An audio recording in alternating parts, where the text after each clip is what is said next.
One of the ways I'm coping with all the other stuff I'm dealing with right now, those things being recent passing of dog friend who was 13 and a half years old. And so I'm like kind of in a grief fog. I'm taking care of a 83-year-old dad in the other room right now, who's a beautiful sweetheart of a human being, but who also has a variety of other concerns, both Freudian and otherwise. And so as one of my escapist modes, I looked for tracts of land to do a little homestead thing, like, oh, maybe I could buy 15 acres and that would be enough to do a little forest farm, tiny house, cabin, self-sufficient, off-grid. And so that's one of about three completely impractical alternate careers. But my career right now is tenuous enough so that I have a little edge of seriousness to what might be financially viable, but also kind of good for me as a human being, kind of good for the soul. So that's one of the flights of fancy I've been flying down recently. I think I've told you this before, but I work as a caregiver for people who are in assisted living and memory care.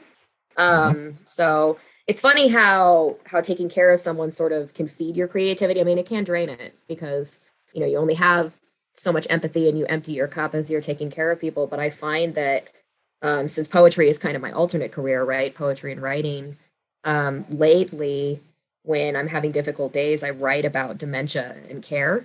And that's been like a new series of writing that I've been doing. So I've been trying to find ways to collect myself, right, and deal with that like emotional drainage that I'm dealing with and turn it in, like funnel it into my art and into something useful. And actually that's my dream, is to buy a small tract of land and build a tiny home on it for my father, because one day I'll be taking care of him and he's going to need care.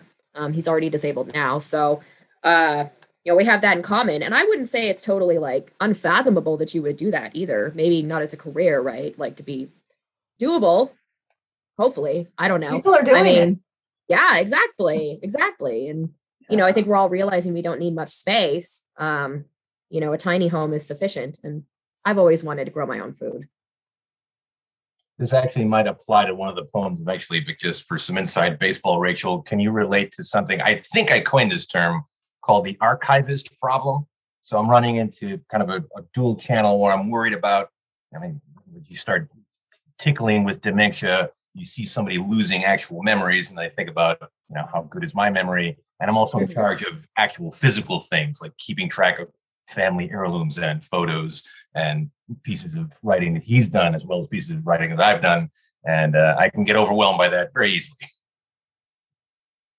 I agree. I mean, and also just, even the pieces of writing you've done, right? I mean, I have a Google Drive that's full of fragments or poems that I wrote that I don't remember. And every once in a while I go through it and I'm like, oh, okay, I have no idea what was happening here, but that's pretty good. So that's why I never Who wrote that? Yeah. Right? Yeah. It's like, you got to sift through your archives. You got to sift through your archives. That's right. Maybe the answer is 2 tiny homes, one for the archival collection and one to live in. But yeah, Anne, you were like you're nodding your head with the tiny home thing. Do you have an experience with that? No, I was more to the dementia, and my father passed of Lewy body dementia. It was quite there's a lot in there. It's an emotional event, and writing does bring, some focus and even closure for me. So I appreciate your saying that, Rachel. And I was just agreeing with that. Yeah. Okay, sure.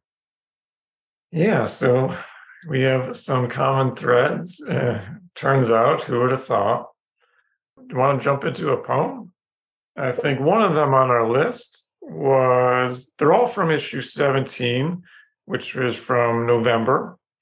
And one poem that was on our list to cover tonight was Braca K. Sharp, and the poem title, Waiting for the Gift. So if you wouldn't mind, whoever could read it, I suppose. It was kind of a collective effort to narrow down our list of selections for tonight. So if anybody wants to read the poem to begin, then we'll give some of our thoughts. Since this is the one I picked to talk about, I feel like that's my obligation. Let me add the caveat that as an English teacher, anytime I read a poem out loud in class, I know it well enough so that I'm kind of anticipating twists and turns. I've gotten exactly 1.5 times through this poem, so I haven't done the deep study. So we'll do the best we can with kind of an improvisational style and see how it goes. This will be the first time I've read it through where I really have a sense of what the gift is. So we'll see how it goes. It's called Waiting for the Gift. When the hand of rain is reasonable, when from the static I can tell that a storm is imminent, when air, leaves, and sparrows pause, readying themselves for lightning too. This is the expected journey of the rain. But yesterday, the storm brought with it the pause before the fall, the gasp before the start, and with it, the need to fall into storm, to flow, to stand at the open door, hands outstretched and face tipped up. Now I am ready to receive the wind, the slap of wet, the vibration like a prayer, like praise. And this is why I like the rain. Adagio of luminescence, beauty of expectation. And when the storm came, I watched the bubbles form on the deck and burst. And there on the spot, and I, alongside the sparrows, all balanced and wet, dripping trees, bent my head back to encourage this gift. Yes. Yeah, where to begin? Is this the commentary portion? Sure, yeah, just take a moment, say thank you to Bronco Sharp for sharing this with us. Thank you, Braca, for sneaking up behind me and kind of hitting me with a baseball bat. And I was like, the first time I read it, I was kind of tearing up, but I didn't know why. Intriguing. I think imagery is very nice. By the end, I was kind of clutching my throat, and clearly stuff going on with me, dad things, dog things, etc. And I liked all the poems for similar reasons. There was a simplicity to this one that I appreciated. There's something, it's probably a cliche at this point, but so is sex. It's a common experience to have that electricity, the feeling of static before the storm. There's a lot of us that get that. And I'm somebody who's traditionally kind of anxious in situations where there's no physical danger. We're at the DMV or we're dealing with some kind of bureaucratic paperwork that the going through the security at the airport, that really gets me anxious and tight. But there's something about before a big storm comes, if you can kind of sense it, you're feeling it coming, the atmosphere is changing, the animals are getting it, the leaves on the trees kind of turn inside out. So anybody who wants to touch on that moment, I'm interested because I relate to that moment. But this feels like this really nice slow motion sensual version of that. Layer one would be, doesn't the imagery and the kind of sensitivity that the narrator feels make me remember how good it feels to be in that moment? So that's obviously one of the channels running. But then another channel is kind of sensuality. I'm going to go ahead and say bordering on sexual. And you can do a gross frat boy reading of the poem and have it be 100% sexual. I don't need to do that, but one could, and I think make a good case for it.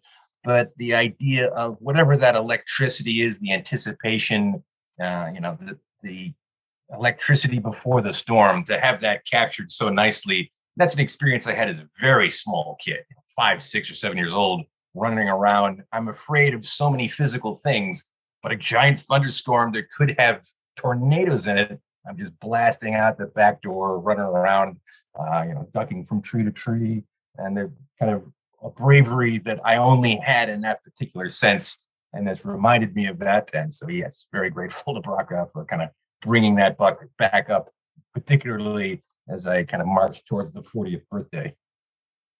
Wow. Well, and it's spiritual too. Oh, sorry, Aaron, go ahead. I just said, wow. I didn't quite get I get it now, but like in the fourth stanza, getting into more of the sensual reading, I was so caught up in more of the emotional and kind of the emotion of like loss I was feeling and grief. And then if you just read the fourth stanza, you're like, oh, this is different. So I kind of, yeah, there was a layer of it where I was just kind of like not quite, that wasn't quite coming through for me on the first couple of reads even. But that's funny that it kind of triggers that childhood memory of the anticipation of a storm. And I'll shout out Melissa Mulvihill. Chris, I don't know if you remember the Mouthful of Storm prose poem Yes. from a Yes. Same genre. previous roundtable, and that was kind of Mhm. a similar spin on that theme. So shout out to Melissa.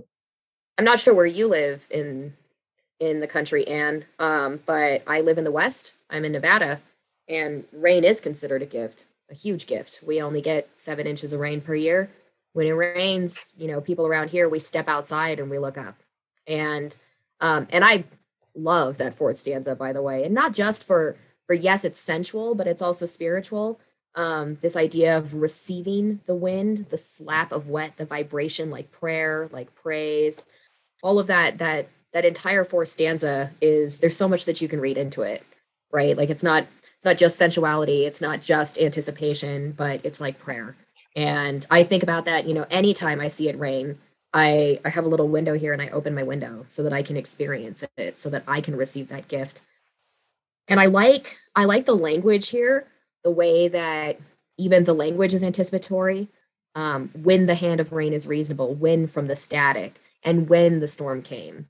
I really like the way that this writer interacts with the storm.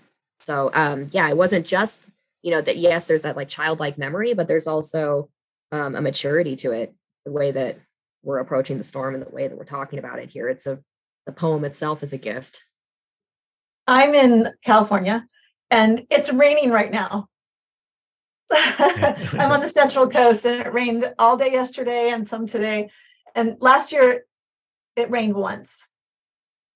So I'm pretty excited. This is our second time it's raining this fall. So this poem is so appropriate. I love that first line, Rachel. You mentioned that when the hand of rain is reasonable. Like it seems like writing 101, but I'm going to say it because it's so easy to just write the rain is coming or the rain was coming, and that's sure that says something. But when we say something like when the hand of rain is reasonable, you're like you said, the anticipation. It looks like it's gonna happen. It's reasonable. I just really love that the way the author brought us into that, and all the whens, of course, and the something will happen here. Something is going to happen. I also really liked in the writing, there were unexpected phrases. I mean, there's lots of verbs. There's pause and gasp and need and fall, flow, stand, slap, vibration. Like, I mean, there's so much action, and it really brings me into it. But I love things like the need to fall into the storm, because I think of rainfall, stormfall, and the author flipped that into the need to fall into the storm. That was my favorite line of the poem for sure. I still get kind of chills on that one. I really love it. And yeah, the ready to receive the wind, the slap, similar. I also really liked, I watched the bubbles form on the deck and burst there on the spot. I have seen that. I have never voiced it. I have never heard it voiced. So I was like, yeah, thank you. Thank you, Braca, for voicing that for me. So yeah. And the positivity of the line at the end. Really enjoyed this poem. The imagery of the bubbles, I think, was a nice grounding thing. I was also getting some of the spiritual stuff with falling into something, but also kind of hands up supplication style. And you could have let that turn into nothing but spiritual abstractions. And then all of a sudden, the little bubbles on the deck, you're like immediately, oh, that's right, right. And it grounds the whole thing. It makes it much more concrete before we get into anything too abstract or convoluted in the spiritual realm. There's two avenues, like I was kind of thinking when I was listening for a minute, and on one level, there's like so many like just good practical like little moves. The language is pretty direct, and you read it through, and the sentences kind of read like sentences when you read it aloud. And there's kind of a conventionalness to the structure there. But there's these interesting little twists, and they're not anything too hard to follow or anything. But yeah, there's like an embodiment happening. There's kind of these action, kind of repetition, like you mentioned, of the verb words, and a couple of just insightful images. So like adding it all up, putting all those layers together, you come out with at the other end, like, that's a really interesting poem about, watching the rain through a window or something like that, which obviously is kind of a relatively cliche place to start, but it goes in such an interesting and nuanced direction. And then the other thing, which maybe you could comment on as a thought, is like how to land on something positive, uplifting, even though we mentioned the word spiritual a couple of times, without falling into that cliche. Like, how does this happen? Because this, I think, is a success on that, and that's kind of one of the things that stood out, and just from looking at it the first time when it was submitted. For me, I only thought of this in the last 10 seconds, and I don't want this to take away from Braca because obviously it's not derivative. The scene in the Shawshank Redemption when he literally crawls through a sewage towards freedom and then does the arms outstretched scene in the rain is literally the cleansing. That scene must be kind of archetypal because I don't even feel like it was the first time I saw it. It's just this Shawshank Redemption took a similar spiritual moment, and that was their spin on it. But I have to assume there must be something really essential about that feeling or that kind of moment and giving yourself up in the rain, having this simultaneously sensual and spiritual moment. And this seems like a more high definition version of that, kind of the more sophisticated version of that same scene, which is so hopeful and so redemptive. And they hit you over the head with it in the Shawshank Redemption, but this is kind of a more sophisticated twist on what kind of feels like the same spiritual jujitsu move. Good points. Yeah, the archetypal nature of rain cleansing. I have a quick anecdote if you're up for it. Just 2 days ago, I drove to work, parked, was in the parking lot. I kind of have a little bit of a routine of maybe 5 or 10 minutes, just kind of like settling in just before I go into work. And it was raining that day. So it just kind of struck me during those 5 or 10 minutes, like, oh, instead of listening to a podcast or the music or the radio, let's just listen to the rain on the car roof and just kind of like sit and you kind of like just listen to the rain for 5 minutes. And like, how nice is that? Like until you got to walk out in the rain, but it happened to lighten up when I needed to leave. But just that sound of rain, it's not pleasant when you got to be out in the rain if you don't want to get wet, but if you're just listening to the rain, that is quite a contemplative, meditative moment, I think. Well, I was going to say that rain is one of those it's like one of those forces of nature that feels so mystical. It's soothing, right? Like you say, it's this contemplative moment where I go back to the first line of this poem, when the hand of rain is reasonable, which implies that sometimes rain is not reasonable and storms never behave as we expect them to. And I think in the second stanza, yeah, this is the expected journey of rain. But yesterday, the storm brought with it the pause before the fall, the gasp before the start, and with it, the need to fall into the storm to flow. And that's exactly what you're talking about, right? The need to flow. That the storm is something that just comes upon you and you just open yourself up to it and accept it coming.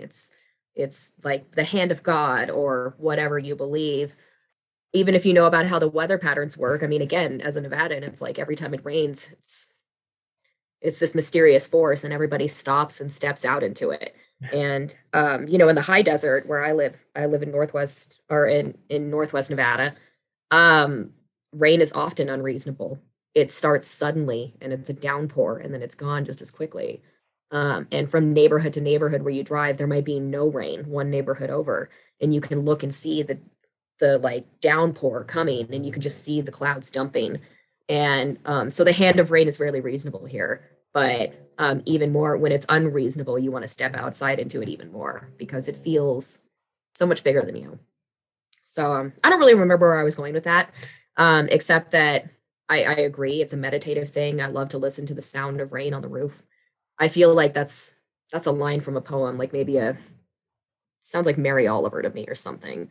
The sound of rain on the roof is like triggering some ancient memory of some poem I've read somewhere. So I'm sorry to whoever I'm paraphrasing, and I can't remember who it is. Yeah, I think This is not what you're thinking of, but Sonic Youth have a cool song, Rain on Tin. Look that one up. Deep cut.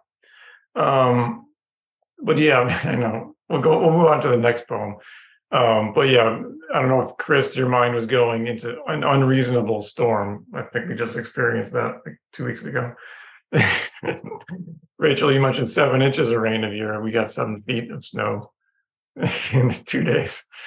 So yeah, That's unreasonable. weird weather patterns. Like, yeah, we know. Crazy. We'll move on to maybe we'll move into the late summer phase, August outro. August outro by Julie Wendell. A pestering 2-beat chirp, a sound my mother warned was the beginning of the end. I was a young girl then, long before I learned the portent applied to me and what comes achingly fast, then lingers. My throat catches on nectar drunk, decades eaten. I jitter my legs, rub them together, spread my human version of a leathery wing. I aim to have 10,000 children. I aim to attract you, to pierce your ears with my outro and not let go.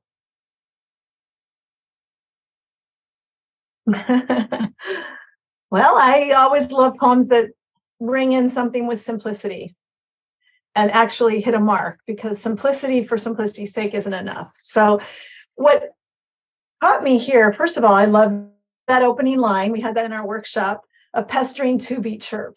It says so much. It gives me so much rhythm and a feeling and a hearing. And I'm already thinking crickets. And I'm already wondering about how this applies. August, crickets, end of the summer. And then I won't use she, because the narrator in this poem, the narrator goes into I'm trying to think what, like zoomorphism. The narrator is being a cricket, or going into the feeling of that cricket. And that really caught me and pulled me in and was unexpected. And there's hyperbole, but for a human, but not for a cricket. I aim to have 10,000 children, but I really saw the human feeling behind what this cricket goes through and what this narrator is going through to have relationships that are, once puberty has happened, she was a young girl then, but this beginning of the end. And I'm thinking about this narrator's eggs and the eggs of the cricket and lifespan. And so that's the content for me. I just really enjoyed too the way that just the way there was like jitter, that word, that irregular random movement brought so much, just one word brought so much in the context, and then rubbing them together and spread my human version of a leathery wing. It was so visual for me. So yeah, and I just again love that literary element of the human like an animal. I often see anthropomorphism making an animal like a human. So I enjoyed that this insect was the metaphor used here. And you touch on something like when I was reading this poem for the first time, yes, I mean the opening lines, right? But then the beginning of the end, I was a young girl then, long before I learned the portent applied to me and what comes achingly fast and lingers. The same thing, right? The end of puberty. There's something so youthful implied by summer and the August outro, right? And something about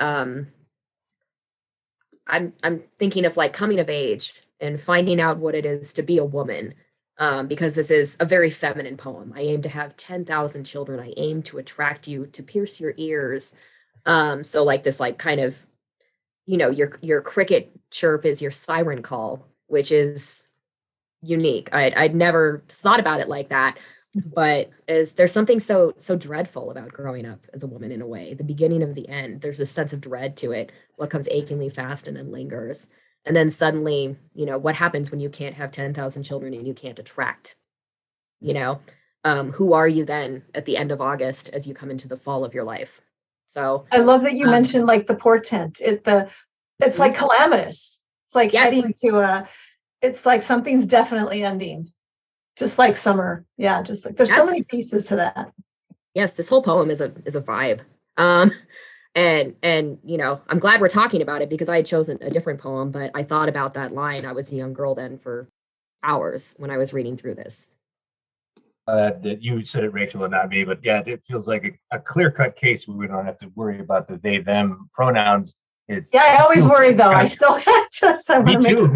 Make sure I'm cool, but yeah, there's that feminine feel. So it seems like the poem kind of announces itself gently. That clearly this is a female situation. So that'll be a bigger stretch. But what I absolutely relate to is the summer cycle, or the summer vacation cycle is how I would conceive of it. And I unfortunately got this from my dad and Dylan Thomas. And now we were agreeing in the evening of our years kind of stuff, where we're talking about high summer being kind of the peak, and then the distinction after that. And I do this thing where I formulate an entire summer vacation around what I hope is going to do, and then summer vacation's ending, and we're going to have to go back to school, and the death of fun, and the absolute kind of. And I also recognize that I do that with weekends, like weekends. What's better than Saturday morning? And then it's all kind of downhill from there. And it doesn't have the urgency that it would if you're also, well, it does have the urgency in terms of mortality, but if you're thinking about procreation, recreation from a feminine perspective, that's the thing. Like, there's a whole nother layer that I can't even get at that would have to do with the urgency of the end of summer, having grown up with kind of the Hemingway version of how you're approaching death. This is really nice because it is kind of the much more intelligent kind of fallback position, but yet still kind of hopeful. Does anybody have take? You mentioned jitter my legs, rub them together, spread my human version of a leathery wing. Whenever I read a poem like this, I have a craving to get pretty literal. What's the leathery wing? Well, that's what rubs together to make the siren call, right? The individual call. And they are really leather. They're called leathery, the way the croppings go on them. Yeah. Gotcha. So that's how the cricket actually performs the noise that attracts the males. But she's acknowledging that it's a metaphor. She's kind of stepping out of being the cricket because she says the human version. Right. What is she referring to? Yeah, she makes herself present. The narrator's present. Okay. I was thinking like karaoke, or a way that someone could perform to pull people in. I tend to get overly literal with some of the metaphors. You know what puts itself in my head, and I don't know why this is what pops up when I read this poem, but spread my human version of a leathery wing. I think about to launch or to fly. What comes next after you spread your wings, right? You launch yourself into what is the twilight of your youth. And again, one thing I really want to compliment about this poem is how dense it is for how short it is. It's just 2 stanzas. And I always find when I'm writing poetry, sometimes I need 2-3 pages to get around to my point. And this is so succinct, but yeah, human version of a leathery wing. I aim to have 10,000 children. I aim to attract you. I just think about launching yourself into, I guess, because, you think about mating calls and mating season when it comes to animals, and not just crickets, but I'm thinking of birds too, where there's so much fierce competition. So there's so much implied here, beyond just the end of summer. There's so much more implied here than just losing your youth. I also want to say about the leathery wing. I want you to go on, Rachel, but I just want to interject something I looked up. And under the leathery wing, it's called an ovipositor.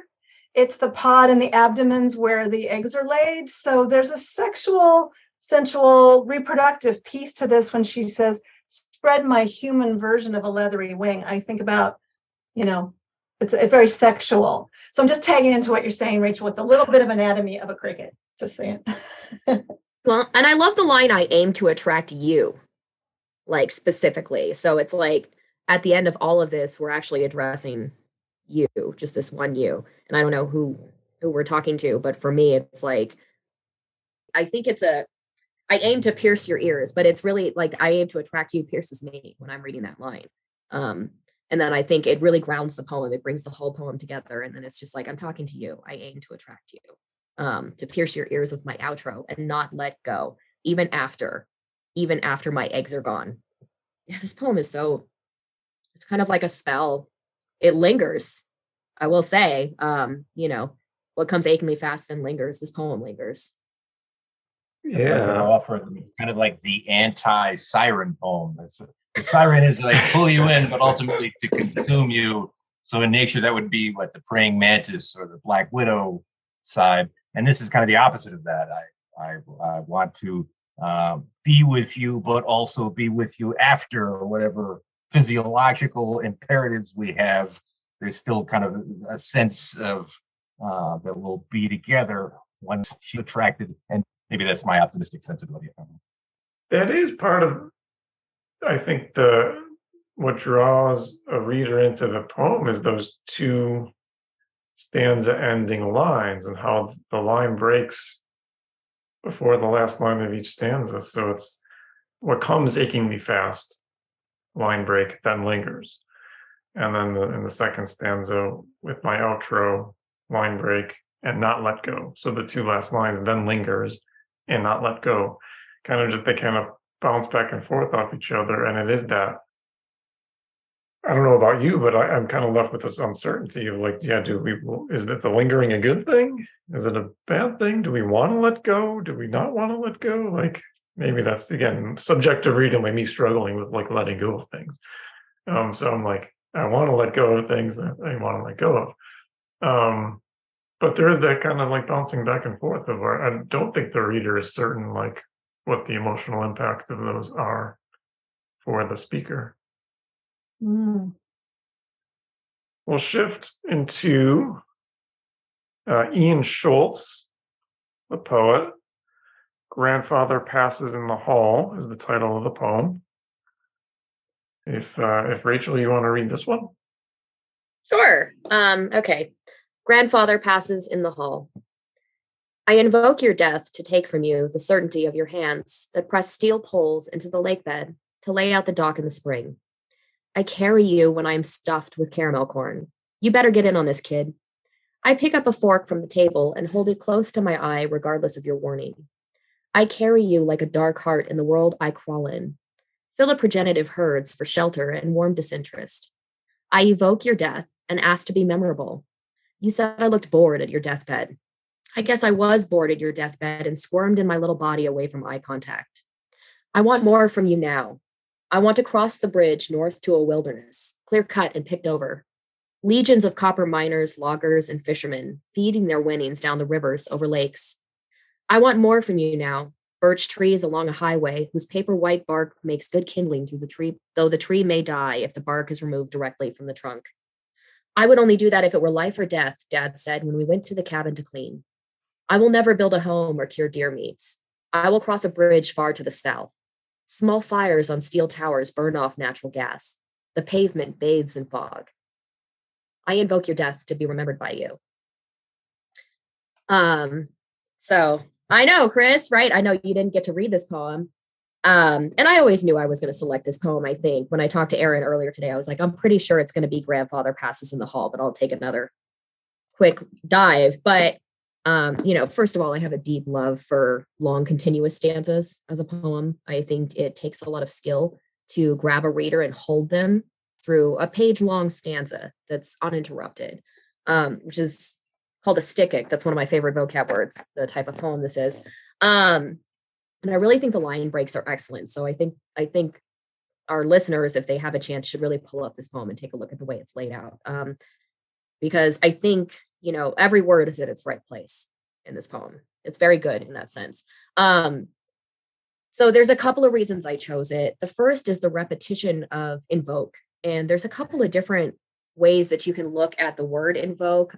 First definition just being to call on as a witness, to invoke something is, I think I actually pulled up the Webster's or Oxford.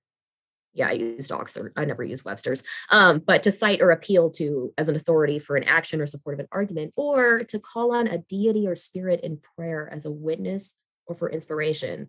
And I really looked at the second definition here, right?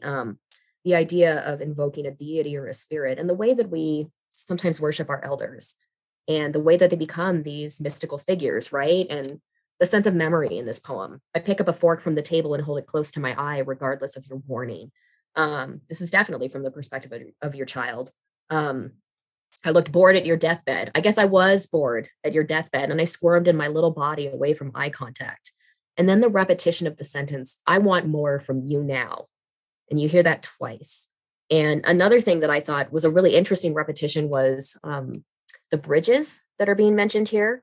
I want to cross the bridge north to the wilderness, clear cut and picked over. But this writer knows that that's not what's going to happen. I will never build a home or cure deer meats. I will cross a bridge far to the south. Small fires on steel towers burn off natural gas. And when I looked up the background for this writer, the little bio, they're from Louisiana.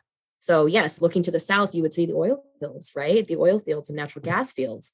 And one of the things that I think is really interesting about this poem is that neither option, crossing north nor south, is necessarily better than the other one. It's necessarily good because it's clear cut and picked over, and there's a bunch of copper miners, loggers, and fishermen feeding their winnings down the river over lakes.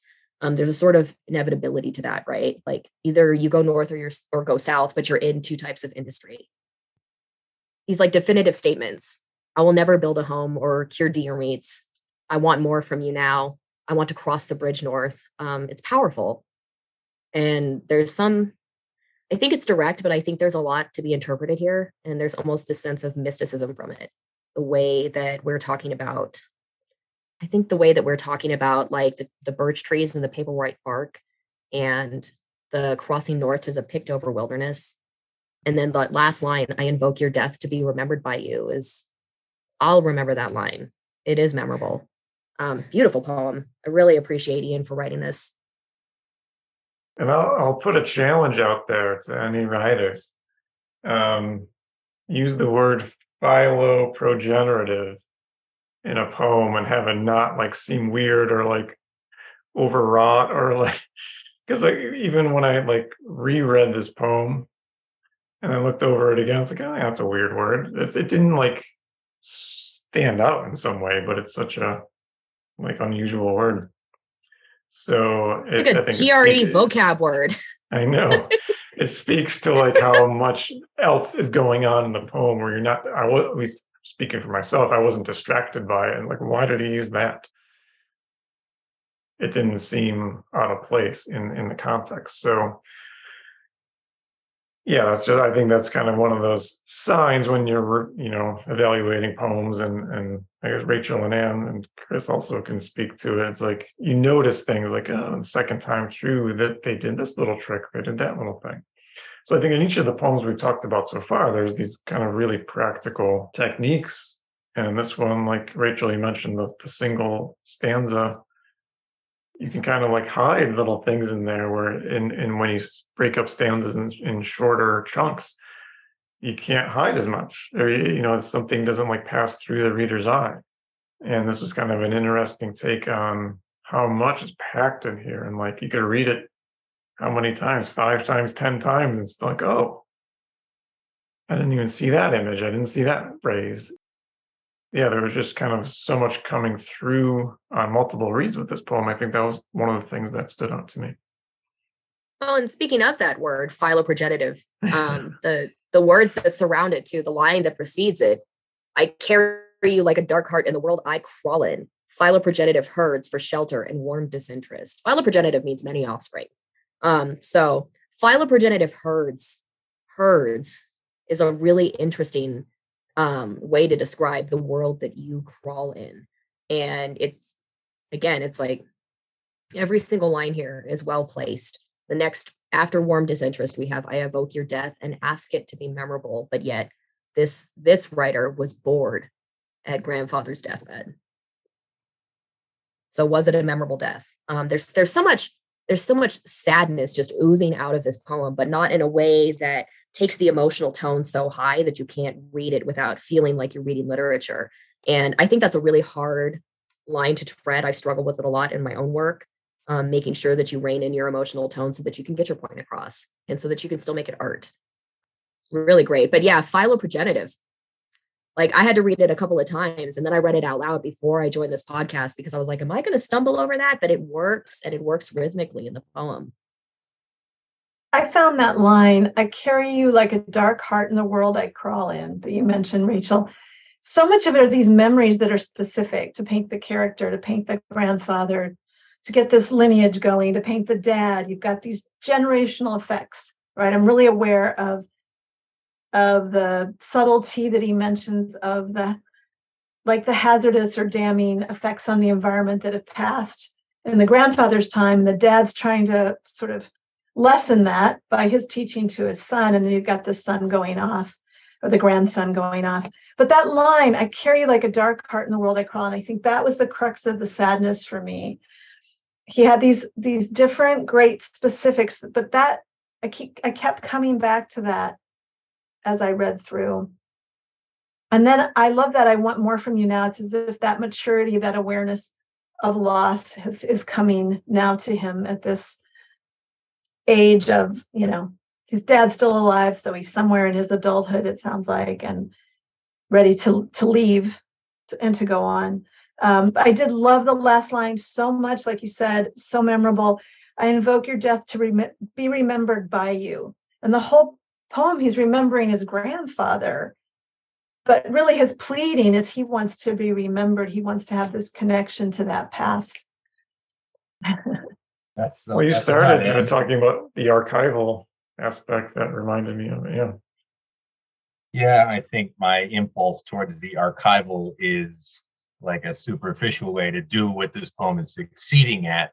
I'm very interested, though a little desperate, but I'm interested in things like when people talk about the strength of my ancestors, or Valhalla, when you die, you're going to the halls of your ancestors, Native American, kind of connecting with your ancestors and being able to pull from the strength. And I have a strange, or what to me feels like a strange situation, where my father was born in 1939 and his father was born in 95. And I deliberately like to flash that number because people usually have to do a little second take work to see it. So I was born. Yeah, okay. So my grandfather was born in 1895, which means his father was very aware of the Civil War. So in some way, I feel kind of connected to history because we've waited a long time in my family to have kids. And so you've got this nice long string back, but I know nothing about any of that lineage. It's just kind of a fun little exercise to think about it. And all I have is my dad's obsession with his own childhood, but no other connections, no other tree branches, which reminds me of one of the other poems that we didn't get to talk about. And so there's this strange desire to honor his memory, but also sort of maintain my sense of self in whatever the lineage is. And so when you get to a line like, I invoke your death to be remembered by you, that one just like stabs me in the neck with a knitting needle, because I've been thinking about that my entire life, because my dad's obsessed with mortality and also life, but also death. And the way that plays out through poetry is we get interested in the poets who are ululating about life, death, mortality. So we like Dylan Thomas and his ilk. And so seeing somebody kind of strip it down to its very essentials like this, very appealing and tough to get through, but I like it the first time through. Well, and also the sense of crossing bridges here, right? There's either you're going to cross a bridge to the north and you're going to become a copper miner, a logger, or a fisherman, and you're going to piss away your winnings, and it's going to stream down the rivers over the lakes. Or you're going to cross to the south and you're going to ostensibly work near the natural gas towers and the pavement that bathes in fog. But also death is a crossing. Death is another bridge that you cross. So there's like this sense of inevitability in this poem. That's a sad type of inevitability. There's something really blue collar about it. The grandfather who stabbed poles into the lake bed and set up the docks. And all of these people that are all of these options are to work with your hands, but this child will never build a home or cure deer meats. They're not going to live on their little island and stay and build a home and stay on, say, whatever your homestead is. They're going to go off and work for industry, inevitably so. Sorry, I lost my train of thought again, but I think a lot about the bridges and the sense of like crossing and the sense of inevitability in this, and the sort of blue collar workers that are mentioned in this. I really identify with that. Coming from a town where a lot of people are blue collar and coming from a sort of blue collar family myself. So I can only praise. I have nothing but praise. Awesome. Well, do you want to do a false close and don't disconnect? And maybe we'll have a couple more poems to chat about for a little bit.